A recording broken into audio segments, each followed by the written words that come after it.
Zelensky vient de dire tout haut ce que tout le monde pensait tout bas. Et le Kremlin est terrifié à l'idée que le monde commence enfin à écouter. Depuis des mois, Poutine tente de présenter son partenariat avec la Chine comme une amitié d'ego. Mais la réalité est bien plus sombre. Poutine ne se contente plus de vendre du pétrole à Pékin. Il vend la souveraineté de la Russie. Il ne s'agit pas seulement d'accords commerciaux. Nous parlons littéralement de territoire. Les cartes chinoises renomment déjà des villes russes. Et des négociations sont en cours pour donner aux navires chinois l'accès au fleuve russe. Comme si cela ne suffisait pas.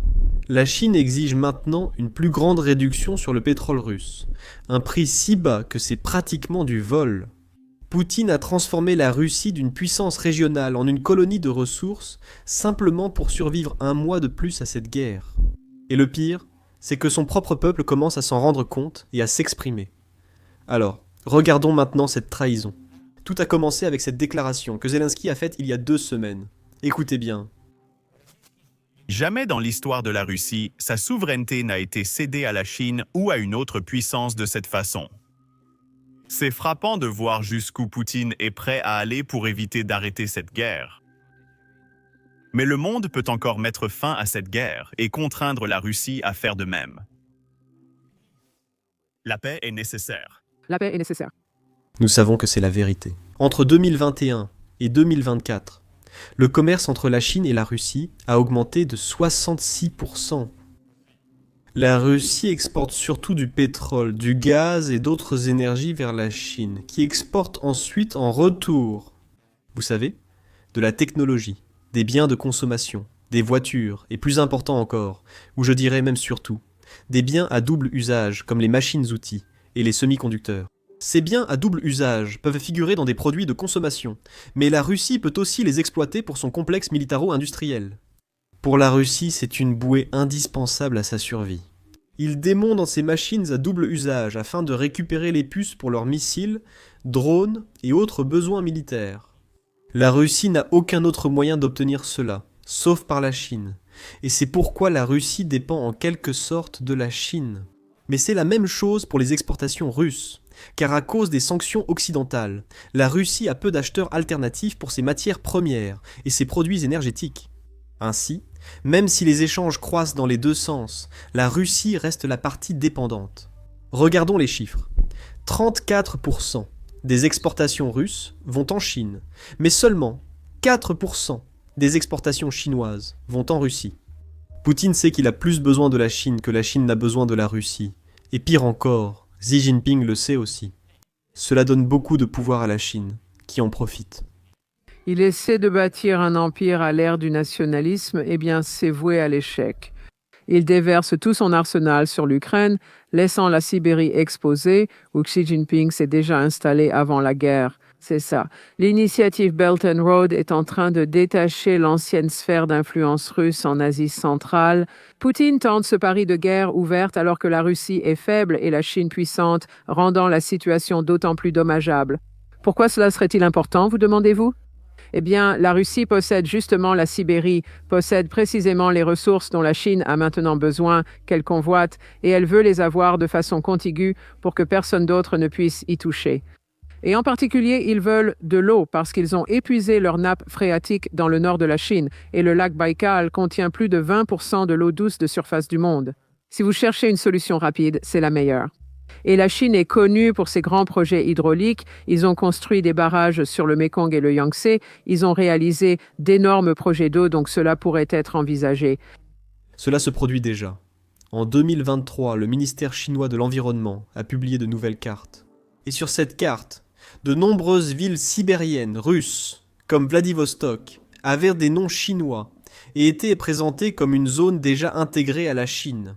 Parallèlement, de nombreux nationalistes chinois réclament ouvertement le retour de ces territoires qui ont été transférés de force à la Russie tsariste, à l'époque où la dynastie Qing dirigeait la Chine.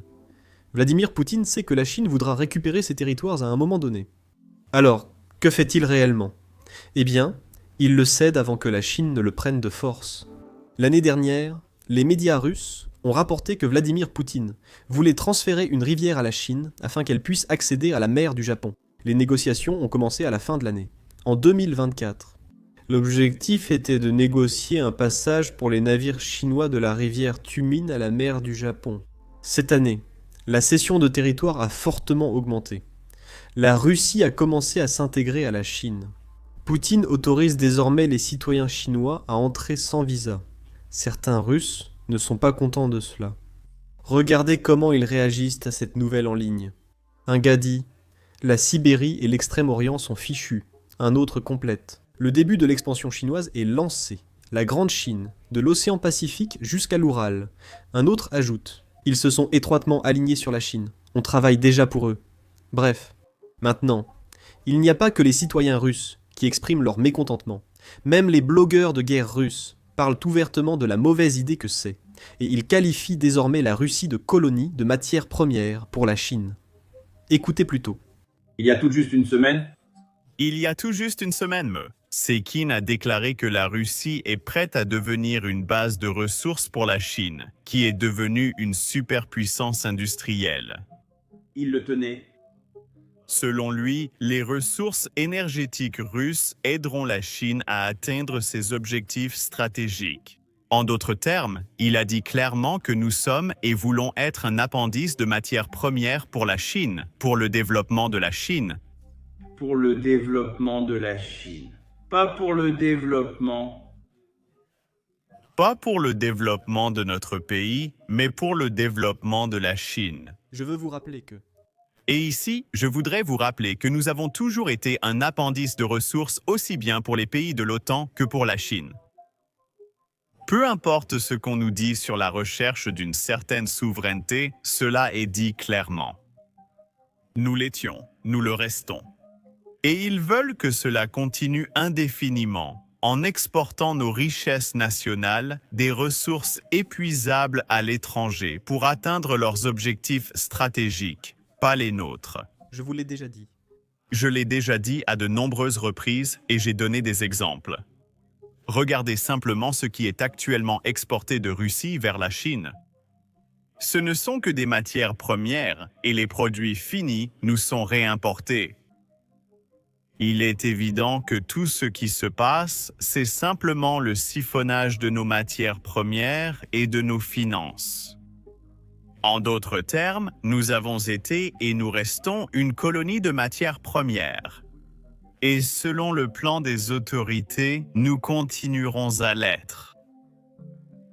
Dans tout conflit armé à venir, les autorités russes jetteront de la chair contre l'acier, c'est-à-dire que nos soldats, vous et moi, combattront. Des robots ou un opérateur contrôle une escouade de robots dans le rapport de la Chine. Des robots. Et devine quoi ? Cette chute ne fera qu'accélérer en 2026. Parce que l'économie russe est littéralement en train de disparaître, et le gouvernement russe n'a pas assez d'argent pour continuer à financer cette guerre que Poutine a commencée. Regarde ce rapport publié il y a 5 jours, le 19 décembre. Les recettes fiscales de la Russie provenant du pétrole pourraient chuter en janvier, au niveau le plus bas depuis le début de l'invasion. Pourquoi ? Eh bien, regarde ça. La Chine exige désormais de plus fortes remises sur le pétrole russe, ce qui fait que celui-ci s'échange à moins de 35 $ le baril. Pour comparer, le pétrole brut se négocie actuellement à 58 $ le baril avant l'invasion. Ces deux types de pétrole se négociaient pratiquement au même prix. Il y avait peut-être quelques centimes de différence. Actuellement, acheter du pétrole russe offre près de 22 $ de réduction. C'est le prix le plus bas que le pétrole russe ait atteint depuis la pandémie. Et la raison pour laquelle les entreprises russes baissent autant les prix, c'est parce que les alliés de la Russie abandonnent, ou je suppose, refusent de prendre les commandes qu'ils ont passées. La Russie aurait dû comprendre que c'est ce qui arrive quand Poutine envahit ses meilleurs clients, et essaie ensuite de vivre avec l'argent chinois. Mais malgré tout cela, il semble que la direction russe, la direction du Kremlin, soit extrêmement inquiète à propos de l'Union européenne. Il ne cesse de dire que l'Union européenne sombre dans les ténèbres parce que l'Europe n'a pas d'argent pour... Vous savez, les illuminations de Noël pendant la période de Noël. Alors qu'en réalité, nous prouvons que ce n'est qu'un faux mensonge que la Russie veut répandre. Eh bien, devinez qui d'autre essaie de démonter le mensonge russe ? Des citoyens russes ? Ils diffusent des vidéos de villes russes en affirmant « Regardez, ce sont les villes russes, sans décoration de Noël. » Regardez... Dans l'Union européenne, la vague d'économie touche même les illuminations de Noël dans les villes. Ils sont obligés d'abandonner les illuminations festives des rues là-bas. Assez d'électricité pour payer l'électricité. C'est en effet une invasion de l'Union européenne dans l'obscurité à tous égards. Voilà, c'est tout pour vous. Joyeux Noël à tous. Nous faisons une grande collecte de fonds ce Noël avec United 24. L'argent que nous avons récolté grâce à cette collecte de fonds servira directement à protéger et à reconstruire les écoles ukrainiennes que la Russie a détruites. Pour soutenir cette initiative, cliquez sur le lien en description ou scannez le code QR à l'écran. C'est tout, je m'appelle Sam, et je vous retrouve dans la prochaine vidéo.